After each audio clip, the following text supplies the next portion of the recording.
and welcome to Patricia's Real Talk. In today's episode, we are going to touch something that is also very personal to me. I know to a lot of people, but probably we never noticed that this thing or this aspect is interesting to us. So, we're going to talk about living between two cultures, or even more cultures, not just two, but between two or three or more cultures, or even, let me put it the right way, knowing and understanding more than at least one culture.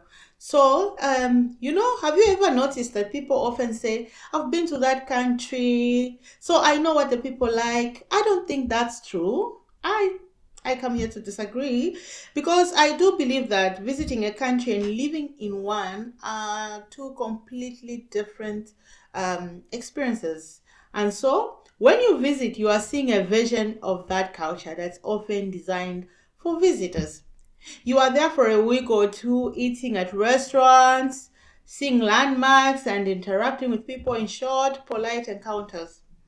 That's not the same as sharing a workplace, a home, a neighborhood, or everyday life with the people.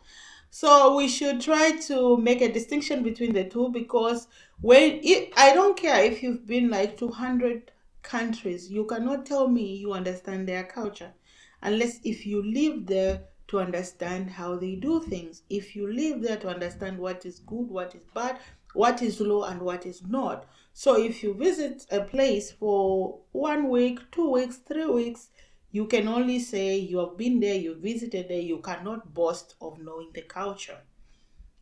I find that to be very respectful to the people within that culture. So you don't really begin to understand a culture until you live among its people. When you share routines, celebrate holidays together, experience disagreements, and build friendships, both sides become familiar with each other. Over time, you stop seeing a culture and start seeing individuals. Familiarity replaces assumptions. So that's what understanding a culture does to us. Whenever we live in a place, we tend to understand the downside, the upside of that place. We get to know the people, we get to differ with them. You understand? We get to have quarrels with the government. We get to have disagreements with our workmates. Then you understand how they would react, and by so doing, or when you live it, then you know it better. So I would say. So, living between two cultures or even more cultures gives you a unique perspective in life. And that's why I would encourage people to travel. I know most of the people will say, oh, you can talk like that because you're not in your country of origin. But to travel comes from the heart. It doesn't have to come from because you moved from there to where. Even just to travel for tourism and other things, there's a different aspect that it gives you. The difference is you cannot claim to know culture there, but you can say you have been there, you know the place. Is it beautiful or bad? You can have a little bit perspective of how the people are in that region, but not the exact truth. Okay. So sometimes you feel like you don't fully belong to other culture in one place. You are the person from somewhere else. In other people, in the other people tell you that you have changed. You can feel caught between two identities, constantly adjusting how you speak, behave, or even think, depending on where you are. That can be exhausting, and I can really relate to that because myself. When I came eventually, I never liked, not even to talk about Germany. Even when I went to Sweden, I didn't like it because that's the first country I visited when I traveled like to Europe, that is.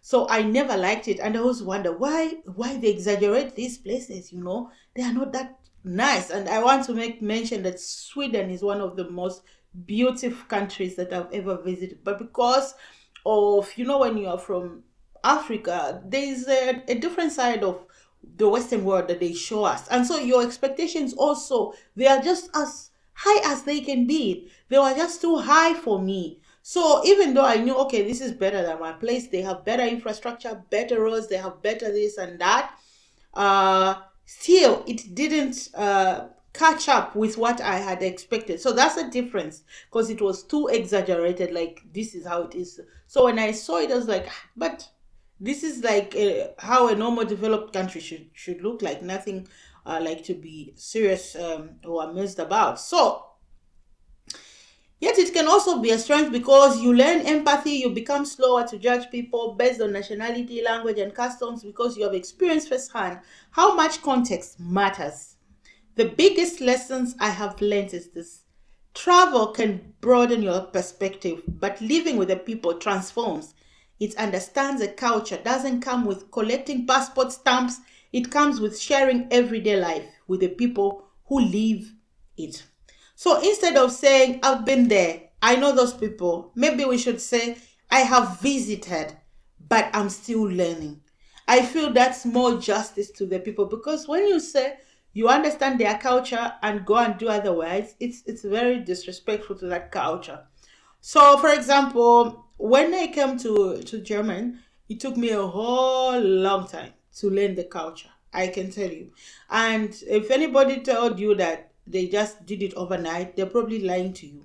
So I had to go in school. I was on the integration course, which is a mandatory, especially if they know that you are going to stay there permanently or for a longer time. Why? Because they don't want you to miss your way. You understand? These are privileges that maybe someone who's just visiting the country will never have. So I'm just giving an example. So there's that aspect where now they want to integrate you into the culture. And normally this thing that we like saying racism, racism, racism, sometimes it comes as a result of not being so immersed in the culture.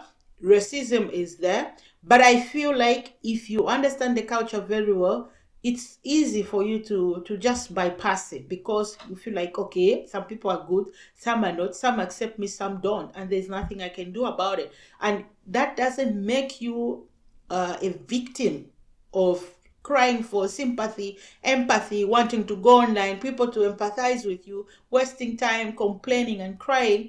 Those things are good. They're easier away with this social media if you feel like that's your comfort zone. But I also believe that once you're integrated in the culture, nothing will disturb you.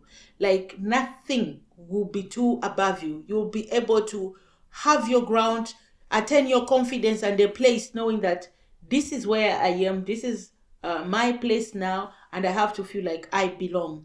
So, in today's topic, I believe that for those of you who have traveled to different countries and maybe you are struggling to integrate, I just want to encourage you to take time, take keen interest in understanding the people, and be very careful so that you don't trample on what is very important to them. Be very respectful, accept that you are no longer where you were or where you were born or where you would like to be. You are somewhere else because life and destiny is taking us in various places, and we have to be adjusting accordingly. Unfortunately, we would never be probably maybe where we would want to be, but life takes us anyway, and we have to adjust because we have to live among the people. So take it easy in case you're going through a difficult transition. Take it easy. Be soft on yourself. It's not your problem. Cultures are different and you can always navigate your way. And I'm very sure very soon you will look back and laugh at yourself. Why? Because you will just say, I didn't understand then. Now I know better. So until next time, let's learn, let's talk, and let's grow. So pleasant good afternoon and goodbye.